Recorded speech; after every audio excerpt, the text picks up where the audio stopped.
Welcome to the Rim Break Rodeo. We hope this video helps. In this video, I will explain how to remove a car fuse. First, consult your car's owner's manual to find the fuse box location, which is often under the hood or dashboard.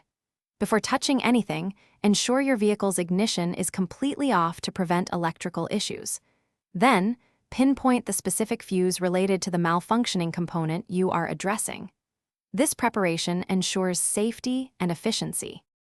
Now, let's gather your tools. A small plastic fuse puller is ideal for safe removal. Avoid using pliers or metal objects. Once you've located the fuse, carefully inspect it. Look for a broken wire inside or any signs of burning or discoloration, which indicate it's blown.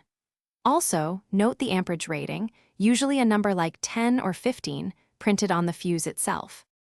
With your fuse puller, firmly grip the top of the fuse you need to remove. Apply steady, gentle pressure and pull the fuse straight out of its slot. It's crucial not to twist or bend it, as this could damage the fuse box terminals. Remember, using only the plastic fuse puller prevents any accidental electrical shorts, keeping you and your vehicle safe during the process. To replace the fuse, simply take a new one with the exact same amperage rating and push it firmly into the empty slot. You should feel it click securely into place. Test the component to ensure it's working correctly.